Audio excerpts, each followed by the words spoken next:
Honor to welcome you all to the MIT Fraunhofer UMass Building Technology Symposium at Das Haus.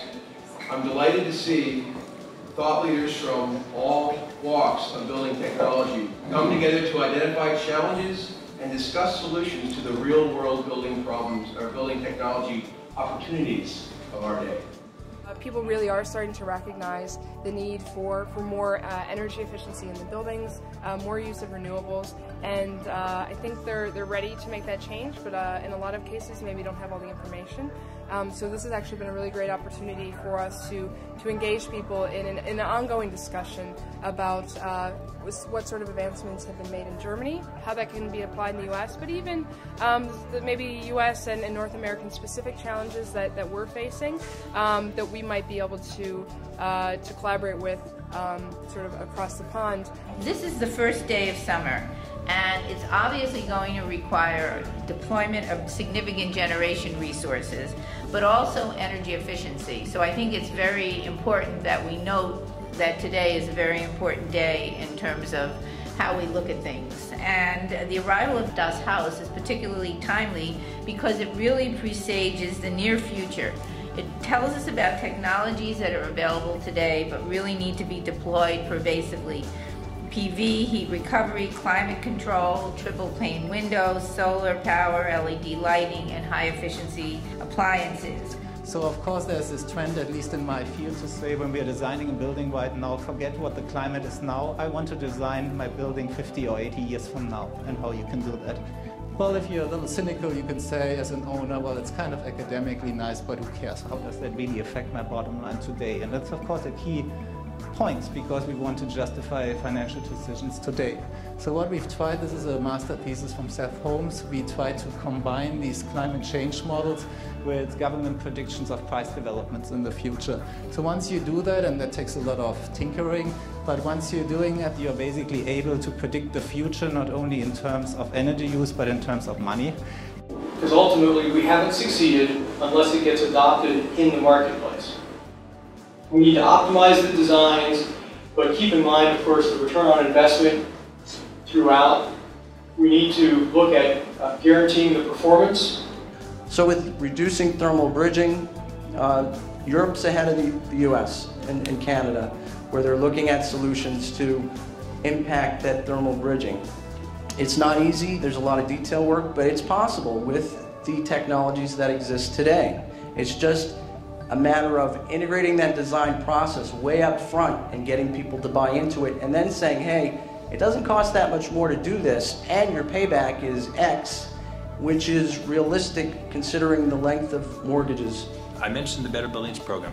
This is a stimulus package program. It's $500 million. It's 41 states and localities where we are testing retrofit business models for success. So we're running the test across the U.S., different climate zones, etc.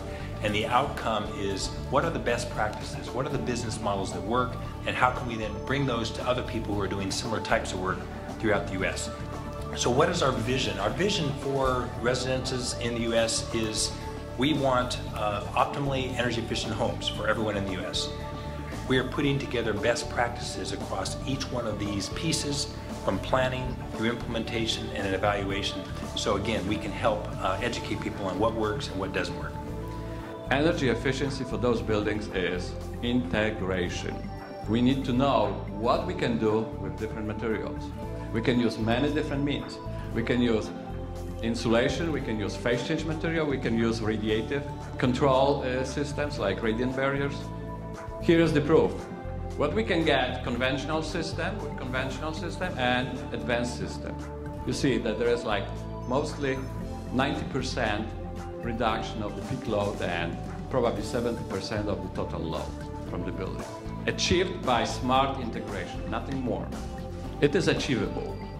Open plan office, obviously you need that as a way so the air can freely circulate in the building. You can see the large windows on the bottom. There's smaller windows on top on each floor. So the building manager, just about in May or so, he opens those windows and just leaves them open through the whole summer. And that's his control system. Good windows are only as good as the workmanship. And I love this picture because I ride by this house as it's going up every day. And every day I see them do something wrong.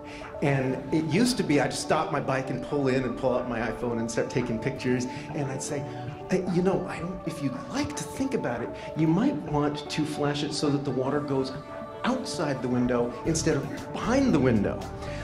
We need to think about rethinking training programs, because these jobs are really important. I mean, you know, we have state funding for them, we have utility funding for them. This is a big part, and we're leaving savings on the table because some people are doing a better job than others. One of the things, it seems to me, is that better building science knowledge pay them better so that they understand that they're valuable. And really, this goes to kind of think all green jobs, is raising the status of what they're doing so that they feel a sense of why they're doing it. And this is what they call a learning thermostat. So what this does is, rather than having you program a static schedule into your thermostat at home, or manually go and change the setting every time you want to turn the air conditioner on or off, you just install this device, and for the first week or so you just go and do what you would have done normally, which is when you want to turn the AC on, you just turn the dial down, and you want to turn it up, you turn the dial up, and then it learns your schedule. The vast majority of PV in Germany has been installed on rooftops. And it's only a relatively small share, maybe it has been going up to 15% or so now, which is really ground mount, and a relatively small number of utility scale installations.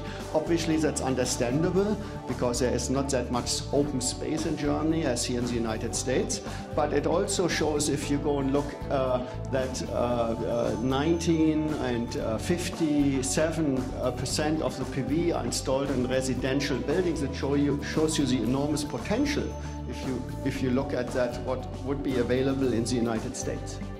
I'm the most zealous solar advocate you're likely to meet, but I tell everybody that solar is the last thing I want you to do.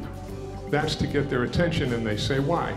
And the answer is because if you're trying to get to net zero energy, or even to just a good building, the success formula is efficiency, efficiency, efficiency, efficiency, conservation, more efficiency, and then renewables. You know, we're sitting in this nice cool room, but we're paying for it with extra fossil fuels that we're going to have to burn for that.